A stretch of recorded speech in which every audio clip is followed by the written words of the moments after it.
अस्सलाम वालेकुम students, welcome to शिफास academy.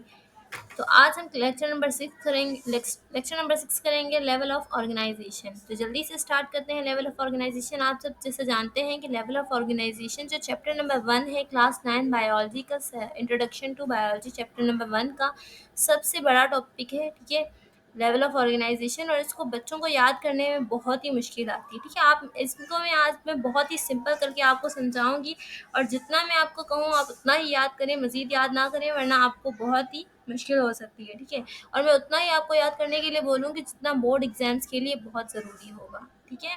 तो जल्दी से स्टार्ट करते हैं। Level of organization please focus करेंगे, ठीक है। लेवल ऑफ ऑर्गेनाइजेशन में जो है ना, सबसे पहले आता है atomic level. Atomic level of organization सबसे पहले समझते हैं। लेवल ऑफ ऑर्गेनाइजेशन में ऑर्गेनाइजेशन का मतलब क्या होता है। ऑर्गेनाइजेशन का मतलब होता है तरतीब देना, एक बिल्कुल ही सीरीज मैनर में एक चीज़ों को अरेंज करना, ठीक है। अब लेवल ऑफ ऑर्गेनाइजेशन जो है ना, ठीक है, तो लेवल ऑफ ऑर्गेनाइजेशन का मतलब आप लोगों को समझ में आ गया। अब लेवल्स बनाने हैं, अब इस और जो हमें ऑर्गेनाइज करनी है ना, चीज़ों को तरतीब देना है, उसके हम लेवल्स बनाएंगे कि चीज़ें तरतीब तो देंगे, लेकिन उनके पहला लेवल कौन सा होगा, दूसरा कौन सा होगा, तीसरा कौन सा होगा, ठीक है।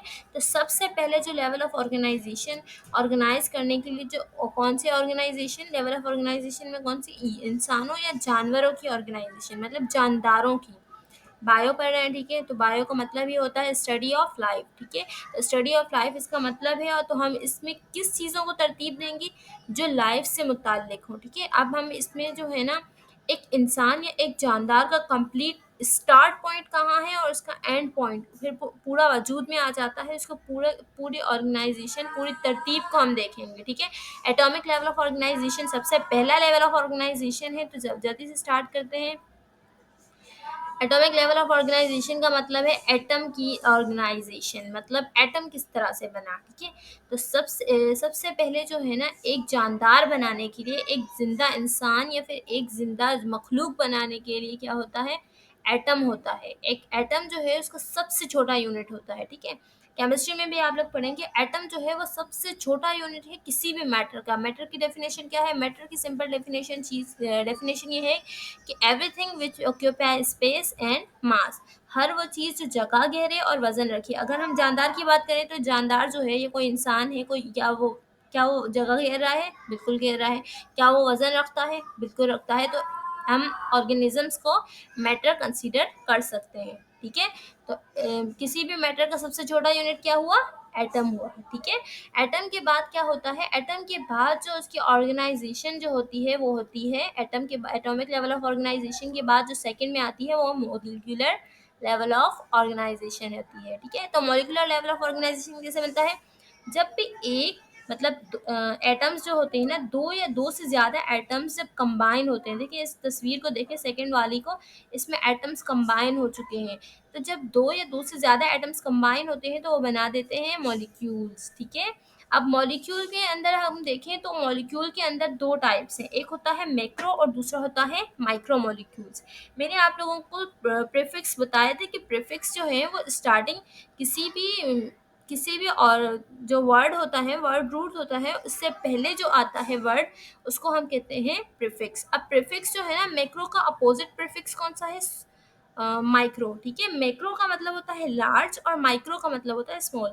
मैंने माइक्रो बायोलॉजी में शायद पढ़ा था, आप लोगों को रिकॉल करवा देती हूँ कि माइक्रो बायोलॉजी में मैंने वर्ड क्या आया था, माइक्रो। और बायोलॉजी, बायो की फील्ड है, और माइक्रो मतलब इसमें कौन से जानदार की स्टडी, छोटे जानदार की। तो इसी तरह से मॉलिक्यूल में कौन से, मैक्रो मॉलिक्यूल का मतलब अब जब बहुत सारे मॉलिक्यूल, सबसे पहले बहुत एटम कंबाइन हुए तो मॉलिक्यूल बने, अब जब बहुत सारे मॉलिक्यूल्स कंबाइन होंगे तो वो बन जाएगा मैक्रो मॉलिक्यूल, बहुत बड़ा मॉलिक्यूल का गुच्छा, ठीक है। अब मॉलिक्यूल्स कंबाइन हो गए तो अब क्या बन जाएगा, अब देखें, मॉलिक्यूलर लेवल ऑफ ऑर्गेनाइजेशन के बाद थर्ड क्या आता है, सेल्यूलर लेवल ऑफ ऑर्गेनाइजेशन। अब हमें किसको बनाना, अब इसके बाद मॉलिक्यूल जब बहुत सारे मिल जाएंगे तो वो सेल को बनाएंगे, किस चीज़ को बनाएंगे, सेल को बनाएंगे, ठीक है। सेलुलर लेवल ऑफ ऑर्गेनाइजेशन हो जाएगी। तो अब जो है ना, ये मैक्रो मॉलिक्यूल जब कंबाइन हुए तो उन्होंने बना दिया ऑर्गेनली। ऑर्गेनली क्या होता है, ऑर्गेनेली वो होता है जो सेल के अंदर पाया जाता है, और ये कौन सा ऑर्गेनेली है आप लोग चैप्टर नंबर 4 में पढ़ेंगे, ये है माइटोकॉन्ड्रिया। ठीक है, ये जो आपको क्वेश्चन की तरह दिख रहा है ये क्वेश्चन नहीं है, ये क्या है, सेल के अंदर का पार्ट है जिसको हम कहते हैं माइटोकॉन्ड्रिया। और ये हमारे सेल के अंदर क्या काम करता है, ये हमारे सेल के अंदर एनर्जी को बनाने का काम करता है, इसलिए इसको प्यार से कहते हैं power house of the cell. ठीक है, तो ऑर्गेनली जो है ना सेल के अंदर का हिस्सा है। ठीक है, बहुत सारे सेल, एक सेल के अंदर बहुत सारे ऑर्गेनेलीज होते हैं जो डिफरेंट वर्क्स परफॉर्म कर रहे हैं। तो सेलुलर लेवल अब स्टार्ट हो गया है। सेलुलर लेवल में क्या है, अब ऑर्गेनेलीज जब मिलेंगे बहुत सारे तो सेल बन गया। अब ये सेल जब बहुत सारे मिलेंगे तो मैं पढ़ा चुकी हूँ, जब बहुत सारे सिमिलर सेल कंबाइन होते हैं तो ये टिश्यू बन गया। अब ये टिश्यू कौन सा है, ये स्किन है हमारी, ये जो दिख रही है ना, ये टिश्यू जिसके नीचे लिखा हुआ है ये हमारी स्किन है। ठीक है, अब स्किन जब स्किन तो हमारी एग्जाम्पल है। ठीक है, अब जब बहुत सारे टिश्यूज मिल जाते हैं तो वो ऑर्गन बना देते हैं। ऑर्गन कौन सा है, अगर ये एक जैसे टिश्यूज होंगे तो हमारी स्किन बना देंगे, लेकिन अब अभी ये कौन से टिश्यूज़ हैं, अभी ये हैं किस, मैदे के टिश्यूज़। ठीक है, तो बहुत सारे टिश्यूज़ मिल गए तो ये मैदा बन गया, स्टमक ऑर्गन बन गया एक। जब बहुत सारे ऑर्गन मिल जाएंगे तो वो बना देंगे एक पूरा ऑर्गन सिस्टम। ये कौन सा ऑर्गन सिस्टम है, ये हमारा गैस्ट्रो इंटेस्टिनल जीआई सिस्टम है। ठीक है, हमारे खाने का सिस्टम है जिसको उर्दू में कहते हैं निज़ाम-ए निज़ाम, मतलब खाना हज़म करने वाला सिस्टम, जिसमें मैदा आ जाता है, हमारी इंटेस्टाइन्स आ जाती हैं। ठीक है, रेक्टम आ जाता है और इसोफिगस आ जाती है, ओरल कैविटी आ जाती है। ठीक है, ये पूरा सिस्टम बन गया। जब बहुत सारे ऑर्गन मिल गए तो पूरा एक सिस्टम बन गया। अब जब पूरा सिस्टम बन गया, अब इसमें बहुत सारे सिस्टम अगर मिल जाएंगे तो पूरा एक ऑर्गेनिज्म बन जाएगा। ठीक है, एक ऑर्गेनिज्म, एक जानदार, एक इंसान या जो भी जानदार होगा वो वजूद में आ जाएगा। ठीक है, स्टार्ट से बता रही हूँ आप लोगों को। यहाँ पर ये तीनों atomic level of organization, molecular level of organization, cellular level of organization complete हुआ। एक बार दोबारा रिकॉल करवा देती हूँ। सबसे पहले एटम, सेम एटम मिल जाएंगे तो मॉलिक्यूल, मॉलिक्यूल मिल जाएंगे तो मैक्रोमोलिक्यूल, मैक्रोमोलिक्यूल जब मिलेंगे तो ऑर्गेनेली, सेल के अंदर का हिस्सा, ऑर्गेनेलीज मिलेंगे तो सेल, सेल मिलेंगे तो टिश्यू, टिश्यू मिलेंगे तो ऑर्गन, ऑर्गन्स मिलेंगे तो ऑर्गन सिस्टम, और ऑर्गन सिस्टम जब मिलेंगे तो पूरा एक जानदार ऑर्गेनिज्म। ठीक है, आई होप आप लोगों को समझ में आया होगा। नेक्स्ट देखते हैं आप, एक ऑर्गेनिज्म बन गया। ठीक है, जानदार बन गया, थर्ड लेवल तक, सेलुलर लेवल तक एक पूरा जानदार तख्लीक हो चुका। अब जानदार तो बहुत सारे बन गए, अब जानदारों को डिवाइड करना है। ठीक है, कैटेगराइज करना है, किस कैटेगरी में कौन से जानदार होंगे, किस कैटेगरी में, मतलब कैटेगरीज बनाएंगे। प्लांट को प्लांट की कैटेगरी में, एनिमल्स को एनिमल्स की कैटेगरी में, बर्ड्स को बर्ड्स की कैटेगरी में। ठीक है, तो उसको हम कहते हैं टैक्सा, फोर्थ चौथा लेवल है, इसको कहते हैं टैक्सानोमिक लेवल। ये कैटेगरी में जो डिवीजन है इसको हम कहते हैं टैक्सानोमिक लेवल। टैक्सानोमिक लेवल में हम सिर्फ क्या करेंगे, जानदारों को डिवाइड करेंगे। ठीक है, यहाँ पे atom, molecule, cell, tissue, organ, organ system, organism. ठीक है, अब इसके बाद क्या है, टैक्सानोमिक लेवल हमने डिवाइड कर दिया। ठीक है, अब टैक्सानोमिक लेवल के बाद पॉपुलेशन आ जाती है। ठीक है, टैक्सानोमिक लेवल में हमें एक बात चीज़ समझनी ज़रूरी है कि टैक्सानोमिक जो लेवल होता है ना, उसमें एक वर्ड आता है स्पीशी का। स्पीशी का मतलब, स्पीशी से क्या मुराद है, स्पीशीज़ का मतलब ये होता है कि किसी एक जगह पर रहने वाले एक जैसे जानदार क्या कहलाते हैं, स्पीशीज़ कहलाते हैं। जिस तरह से मैं आपको एग्जाम्पल बहुत ही सिंपल करके बताती हूँ कि फॉर एग्जाम्पल एक जगह के रहने वाले हैं, समझ ले लियारी के रहने वाले जो हैं, लियारी, आई डोंट नो आप लोगों ने सुना होगा नहीं, लियारी के रहने वाले जो भी इंसान होंगे उनको एक स्पीशी कहा जाएगा। जबकि जो नेक्स्ट, जिस तरह से गार्डन में जितने भी लोग रहते हैं उनको हम दूसरी स्पीशी कहेंगे। ठीक है, तो स्पीशीज़ का मतलब क्या होता है, स्पीशीज़ का मतलब ये होता है कि एक जगह पर रहने वाले एक जैसे जानदार। ठीक है, उनको हम स्पीशीज़ कहते हैं।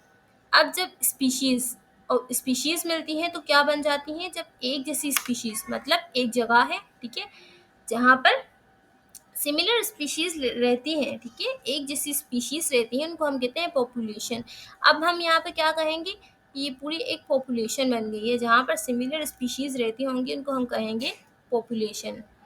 अब जहाँ ये देखें, जिस तरह से ये क्या है, एक ही जगह रेगिस्तान में एक, आई डोंट नो ये रेगिस्तान का एग्जांपल है या नहीं, लेकिन ये एक जगह है, ठीक है। एक एक ऑर्गेनिज्म क्या है, ये हिरन है, ठीक है, हिरन है। और दूसरी क्या है इसके ही पास में क्या है, काव है। हिरन एक ऑर्गेनिज्म है, काव जो है वो भी एक ऑर्गेनिज्म है।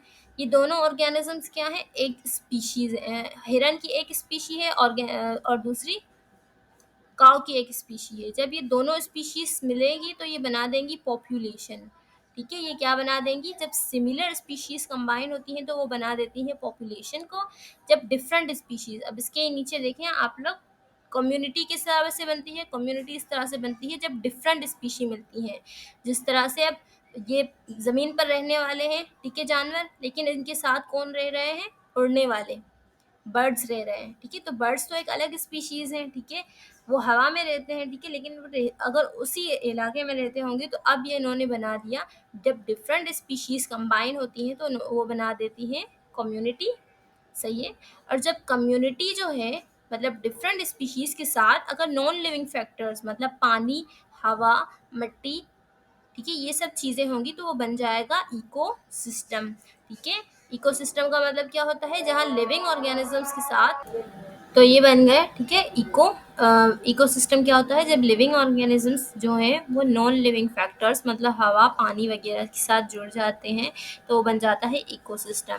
अब इकोसिस्टम के बाद क्या होता है, बायोम्स, ठीक है, या बायोस्फीयर। बायोस्फीयर का मतलब क्या होता है, बायोस्फीयर का मतलब होता है कि ज़मीन का वो टुकड़ा जहाँ जानदार रहते होंगे, ठीक है, ये बन जाता है बायोस्फीयर। ज़मीन का वो टुकड़ा जहाँ जानदार रहते हैं उसको कहते हैं बायोस्फीयर। बायोस्फीयर, ठीक है। रिकॉल करती हूँ, एटम होता है सबसे पहले, फिर मॉलिक्यूल, सेम एटम्स मिलते हैं तो मॉलिक्यूल, मॉलिक्यूल्स मिलते हैं तो सेल, सेल ऑर्गेनलीज मिलते हैं तो सेल मिलते हैं तो टिश्यू मिलते हैं तो ऑर्गन मिलते हैं तो एक ऑर्गेनिज्म का सिस्टम, ऑर्गेनिजम्स के सिस्टम्स मिलते हैं तो पूरा एक जानदार ऑर्गेनिज्म। जब सेम ऑर्गेनिज्म होते हैं तो पॉपुलेशन, जब डिफरेंट ऑर्गेनिज्म, मतलब ज़मीन के रहने वाले, हवा में रहने वाले जानदार सब मिल जाते हैं तो वो कम्युनिटी बन जाती है। जब कम्युनिटी के साथ जो है नॉन लिविंग फैक्टर, हवा, पानी या फिर सूरज की रोशनी जब मिलती है तो वो इकोसिस्टम बन जाता है। इकोसिस्टम के बाद जो है वो ज़मीन का टुकड़ा जहाँ जानदार जिंदा रहते हैं या फिर रहते हैं उसको कहते हैं बायोस्फीयर। आई होप आप लोगों को लेवल ऑफ ऑर्गेनाइजेशन समझ में आया होगा। और मज़ीद वीडियोस के लिए लाइक, सब्सक्राइब और शेयर करें। और आप लोग याद रखें कि ये लेवल ऑफ़ ऑर्गेनाइजेशन जो क्लास 9 का टॉपिक है, इसको आप लोगों को याद बिल्कुल नहीं करना। जिस तरह से मैंने समझाया है, बस एमसीक्यूज़ के लिए आपको इस तरह से याद रखना है, ठीक है।